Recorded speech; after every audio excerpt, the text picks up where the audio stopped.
So, Dave, we've had some pretty good guests over the years. Really important people. Billionaires, Oscar winners, Grammy winners, beloved television stars, an occasional criminal. Yeah, we've had a couple. Presidential candidates, but we've never actually had a head of state before.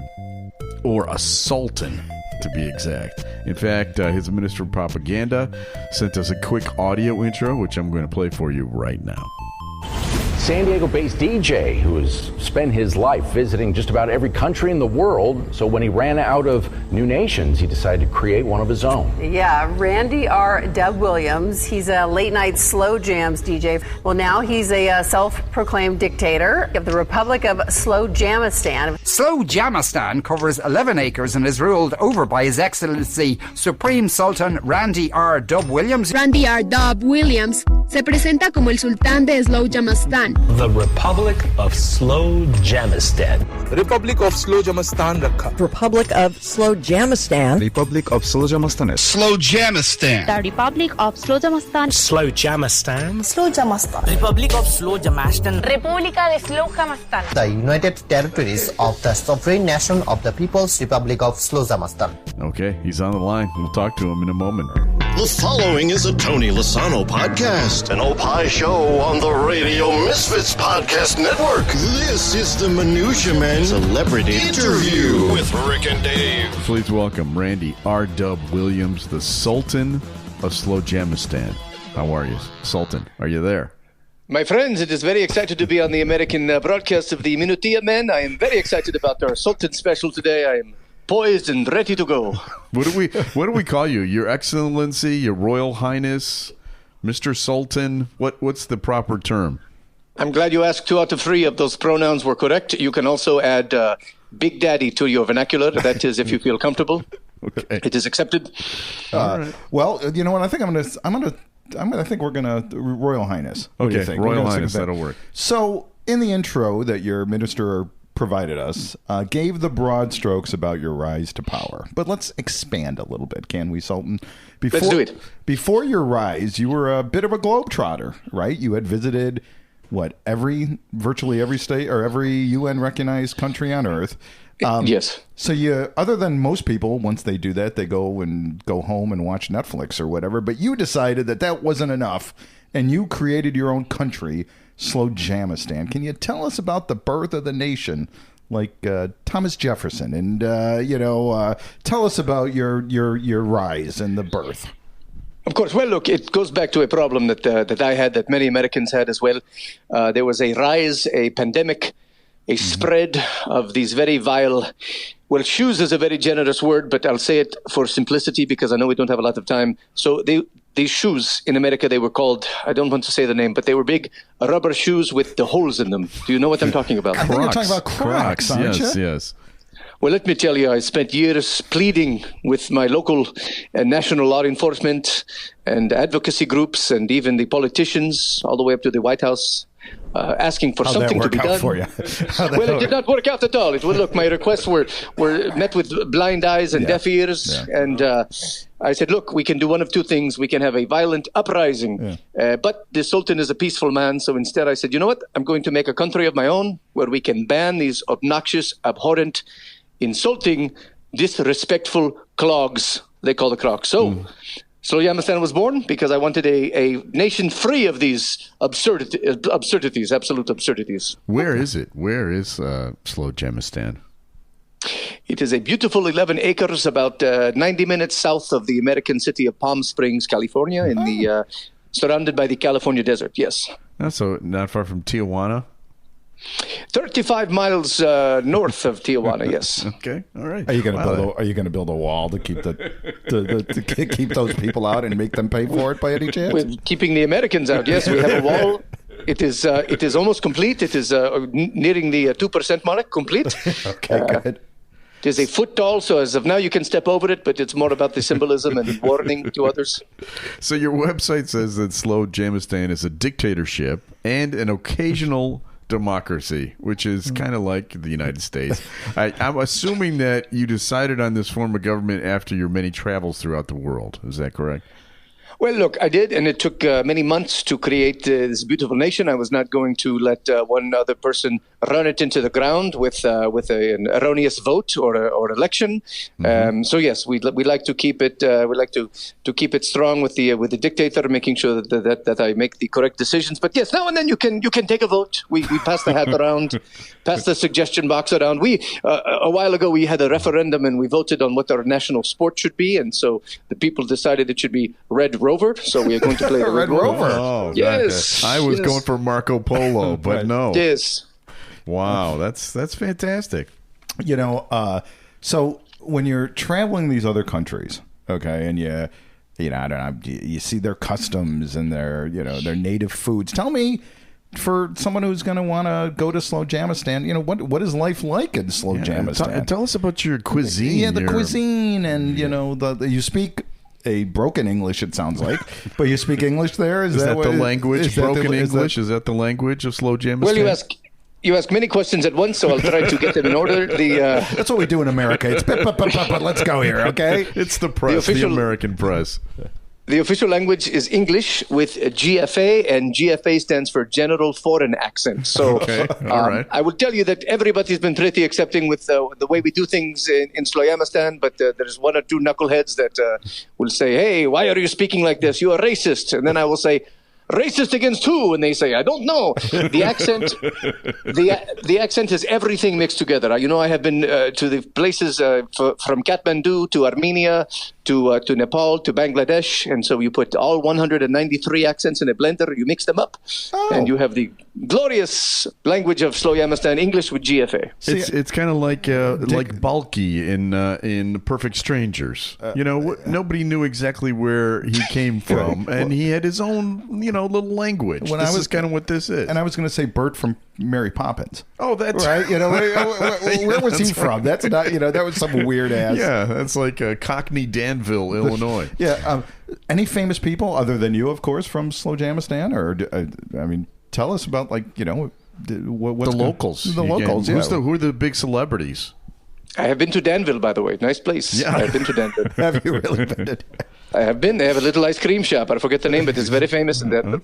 Okay. Well, famous citizens. We have a few celebrity citizens, which are R&B superstars. I don't know if you know who Al B. Sure is. Al B. Sure sings Night and Day. Also, Baby Bash. And a couple others, but of course the most famous is yours truly, the Sultan. I host a Slow Jams and dedication radio show that is on the air in 200 cities nationwide, including Chicago. So yes. What station in Chicago? In Chicago, the glorious 104.3 Jams, the old school station. Oh, yeah. Okay, I used to work at that radio station. Yeah, Rick used to work at that radio station. Oh, fantastic. It was an oldie station at the time, but, it was the same station. Before you and your people came and took it over. Yeah, exactly. Bastard. You got me fired, pal.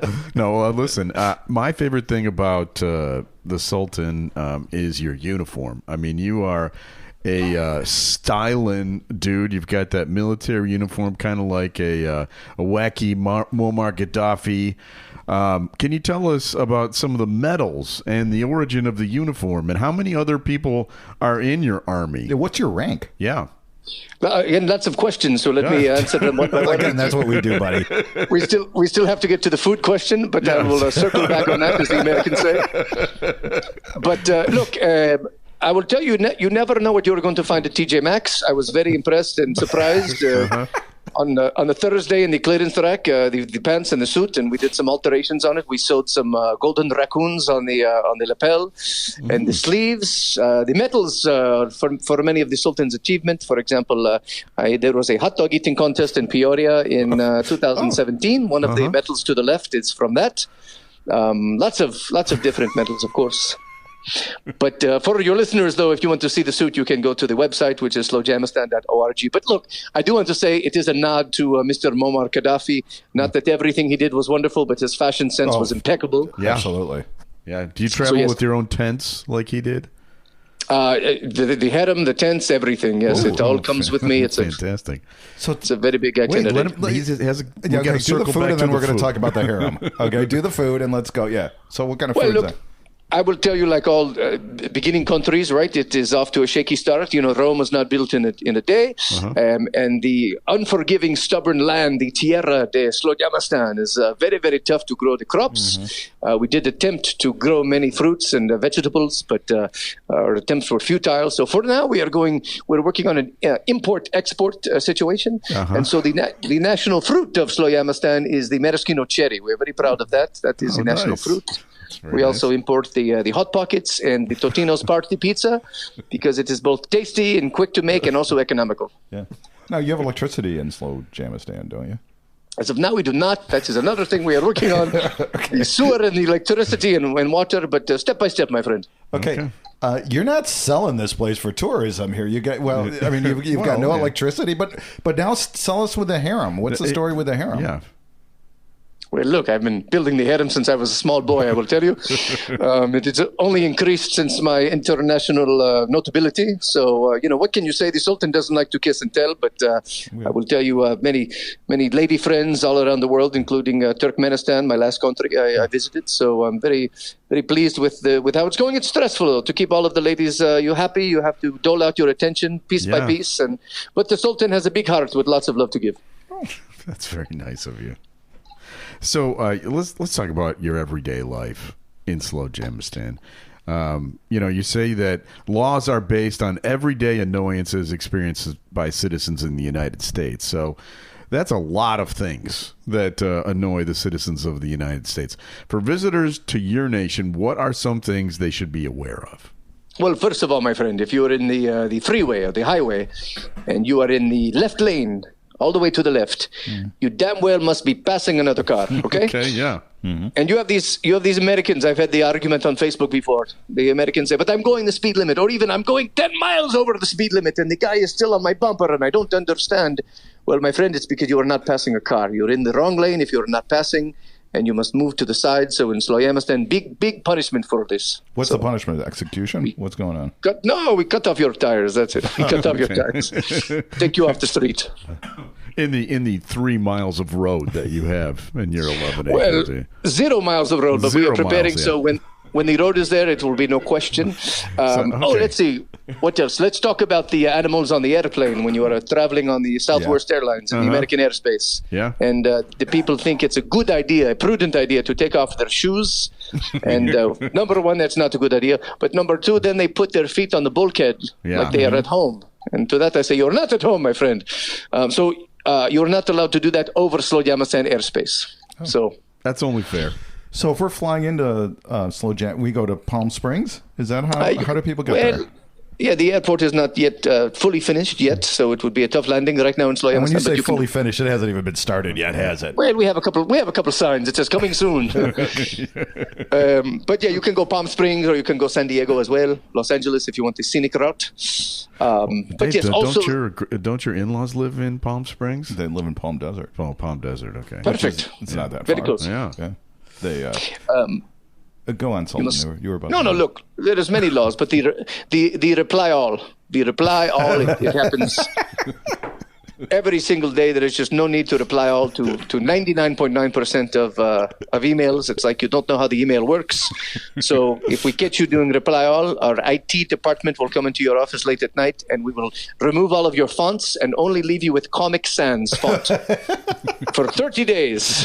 Okay, and then finally, it's bad enough you take the last piece of pizza, but someone has to do it, right? Yeah. So if you go to the community kitchen at work and there is a box of donuts and then there's one donut left, I don't fault you for taking the last donut. Somebody's got to eat it. You don't want it to go to waste. But then, for God's sakes, throw away the box. The worst thing to do is you're excited, you walk into the kitchen and you open up the box to see crumbs. What sort of animal would do that? And two more quick things. There is only one way to properly eat string cheese, and I don't know who in the world would bite their string cheese, but it happens. They are also not allowed in Slowjamistan. You must peel string cheese. If you want to bite it, buy a block of string cheese, yes? A block of cheese. And then finally, this is a small one, but it is an annoyance. If you take something out of the microwave before the microwave beeps, and perhaps it says 14 seconds on the clock still, hit the clear button to clear it. So you can see the clock, because I go into the kitchen again, wondering, I wonder what time it is. Right, it's 0:14. Right, it's 0:14. That doesn't make any sense, does it? Yes. So these are all. I'm on board on every one of those laws. That's great. So how does someone become a citizen of Slowjamistan? I just pronounced it correctly there. Did you hear that? I love it. Yeah, yes, it is. It is so very easy. An American could do it. All you need to do is go to slowjamistan.org, and the big button in the middle says apply here, and it is absolutely free to become a citizen. It does not cost a penny. Of course, if you want your photo or a bumper sticker or a passport, you must pay a small fee. But that is in substitute of charging our dear citizens involuntary taxes. It's a tax-free nation, but that's how we build our empire, is by selling little trinkets and souvenirs. Okay. Well, by looking at your website and talking to you, I'm assuming marijuana and most hallucinogenic drugs are legal in Slowjamistan. Is that correct? Well, look, it's one of those unwritten laws. If you're not operating a vehicle, if you're away from which you can't because there's no roads, right? This is true, my friend. Okay, so let me get to the bottom line on this. As a radio guy myself, can I just ask you a bold question, Sultan? Well, you must think very carefully before you ask this question to the Sultan. Okay, well, be ready. All right. Okay, I'm ready. Let's do it. Let's face it. This whole thing is because you're a radio guy, and at any moment your job could be over. Isn't that correct? Well, you broached a very serious topic at the moment, and I will tell you as a business decision, this is probably one of the worst financial decisions I've made of my life. I'm not making this up. We are teetering on the brink of collapse. Oh, we believe you. Yeah, we appreciate your commitment to the shtick, not your financial wherewithal, but yeah. I will tell you, to get in the black, I would need to sell about 27,000 more bumper stickers, and we're very far away from doing that. But if you want to talk radio and economics, I will tell you that a long time ago I said you must have a different backup, a different job. So about 20 years ago, I made my show a syndicated show, and I put my slow jams on as an entrepreneur to many different stations and built up a business. And along the way, you had the haters in the office and the radio station saying, "Oh, he is doing other work, he is doing other projects." But of course, all of those people now are unemployed and wish they were doing the same thing. So there you go. You have to invest in yourself if you're working for the man anywhere, because you're easily replaced. So I say always invest in yourself, always do your own thing, and it's a good feeling. If the radio station would like to say goodbye to me, I will be fine with that, and I will be okay. Oh, they will. Yeah, eventually. But what time can people hear you here in Chicago? In Chicago, the total in town of Chicago, the Windy City, Sundays from 8 to midnight Chicago time on the 104.3 Jams. Now, I try my best to have an American accent as I infiltrate the American media. That's a good plan. I try my best, yes. All right, so how can people keep up with you and the nation of Slowjamistan other than listening to you? So the social medias, everything is Slowjamistan, including the TikTok, in the Facebook, Twitter. If you are on Tinder, ladies, if you're on Tinder and you are swiping and you see a guy in a green suit and a hat, that is me. You can send me a little heart and we can talk. Join the harem. Yeah, right. Yes. That's right. Is there a limit to the harem? Not at all. Okay. Oh, really? All right. Well, hey, this was an honor. Yes, thank you. Absolute, we don't often get to speak to royalty, and I still don't think we have. But hypothetically, no, this has been great, and we really admire the commitment to the shtick. We really do. So, best of luck to you, and thanks for coming on the show. It has been a pleasure and an honor to be on the Two Men podcast, radio show broadcast in America. And I wish you all the best success, and I hope you listen to my show as well. All right. Thank you. Thanks, buddy. Bye-bye. Thank you, sir. Okay. That's a guy who knows how to shtick it up. He does. That's total commitment to the shtick. Right. What you didn't hear in that interview is when we called him up, he was in character. Yeah. He had a spokesperson on the phone. The minister of propaganda called He wouldn't answer to Sultan when we called. He made us ask for the Sultan, and then he put us through to the Sultan, who had the exact same voice as the minister of propaganda. Right. I think it might be the same guy. The same person. It might be the same guy. But we very much appreciate the Sultan coming on. And again, depending upon what happens in the 2024 election, this could be a place to move. Yeah, we could. Special thanks to our executive producer, Tony Lasana with opishows.com. Opie is hippo backwards, OPP. ihshows.com. We're distributed by Ed Silla with Radio Misfits. Great Talk Radio isn't dead. It just moved to a better place. RadioMisfits.com. And we'll be back again soon with another episode of Minutia Men Celebrity Interview. The preceding was a presentation of Opie Productions. Find our other great shows wherever you find podcasts, including opishows.com. Thank you. This has been a presentation of Opie Productions. Tony, can you shut up?